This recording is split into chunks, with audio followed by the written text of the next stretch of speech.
Bismillahirrahmanirrahim. Assalamualaikum warahmatullahi wabarakatuh. Waalaikumsalam warahmatullahi wabarakatuh. Perihal zuhud ini Pak Ustadz, saya mau tanya.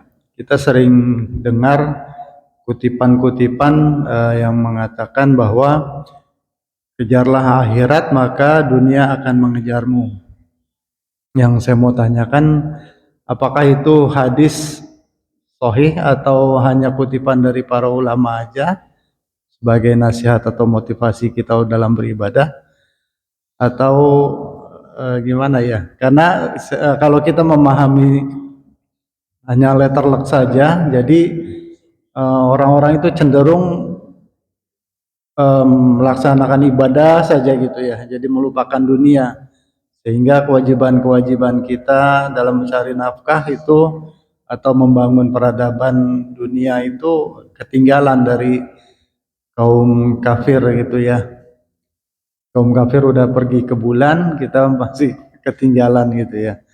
Tolong bisa dijelaskan Pak Ustadz. Terima kasih. Wassalamualaikum warahmatullahi wabarakatuh. Waalaikumsalam warahmatullahi wabarakatuh. Jadi kalau kejarlah akhirat, menurut saya dunia akan mengikuti, itu benar secara teksnya.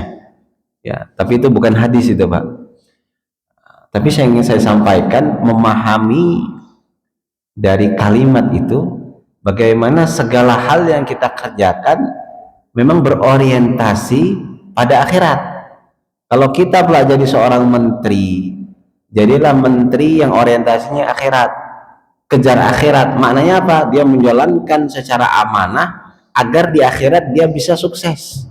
Artinya dia bukan berarti kemudian kinerjanya menurun atau etos kerjanya kemudian turun. Nah, ini tidak benar pemaknaannya. Makanya ada di dalam ibarat, itu namanya ibarat, Pak. Ibarat itu istilah-istilah kaulnya para ulama, termasuk hiduplah ya untuk akhirat seolah-olah masih godan, besok mati besok. Maksudnya apa? Kalau untuk akhirat itu prioritas, karena kita diingatkan kalau mati selesai. Tapi kalau hiduplah untuk dunia seolah-olah hidup selamanya. Maksudnya apa? Dunia ini masih panjang. Kita perlu memang menapaki dunia ini ya dengan spirit ibadah. Jadi ibadah yang dimaksud di sini yang sering salah orang memahaminya, ibadah itu disempitkan dalam makna makdo. Ya, padahal ibadah itu orang bekerja pagi dari rumah nih, gawe gitu Pak, datang ke kantor, niatkan karena Allah. Dengan saya bekerja, saya ingin cari yang halal untuk menafkahi anak istri saya. Dengan saya bekerja ini ya Allah, saya ingin nanti berzakat. Dengan bekerja ini saya ingin infak ke Masjid Nurul Huda supaya saldo kasnya bertambah dan masjidnya makin makmur programnya misalkan. Jadi niatan-niatan seperti itu ya, nah itu namanya niatan orientasi akhirat, dan ini harus benar. Dulu para sahabat itu Pak Abdurrahman bin Auf ya, kita bagaimana kita ketahui seorang miliarder kalau hari ini bahasanya, seorang taipannya lah para sahabat yang kaya raya. Abdurrahman bin Auf cita-cita ya bukan pengen kaya Pak, tapi dia pengen ya Allah Engkau berikan kelapangan supaya saya bisa berzakat, bisa bantu fakir miskin, bisa sumbang support untuk kontribusi dakwah. Jadi niatnya itu Pak. Maka boleh tidak kita hari ini ya Allah, kalau memang saya bekerja ini Engkau berikan kelapangan karena gajinya besar, kerja di kementerian Wamen ya Pak yang lagi rame kan. Jadi kita kerja dengan benar, dengan niat ya Allah, penghasilan saya 50%-nya ini supaya bisa saya gunakan untuk membantu fakir miskin ya, membantu janda-janda miskin ya, membantu kemudian yatim duafa dan sebagainya. Itu baik Pak.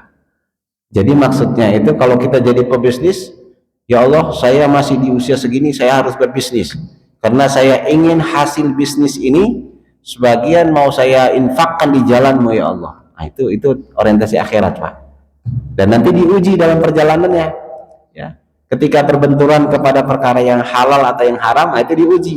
Niat yang benar itu akan mengarahkan dia kepada jalan yang benar. Tapi kalau niatnya dari awal keliru, nanti semakin berjalan itu makin menjauhkan dari Allah. Ambil proyek ya kan, yang ada haram diambil juga. Nah, ini artinya apa? Niatnya dari awal belum lurus. Wallahu a'lam bishawab. Demikian mungkin Pak Ganda. Ya, jadi harapannya kita apapun aktivitas kita di dunia harus kita pertimbangkan ini kebaikan nggak untuk akhirat. Kalau tidak kebaikan, tidak diniatkan untuk kebaikan akhirat, maka itu belum disebut zuhud. Tapi kalau dengan kita beraktivitas di dunia untuk niatkan untuk kebaikan akhirat, saya ingin jadi orang punya harta supaya dengan harta saya bisa berzakat, bisa berinfak, sodako dan wakaf, maka ini untuk akhirat insyaallah, untuk zuhud. Wallah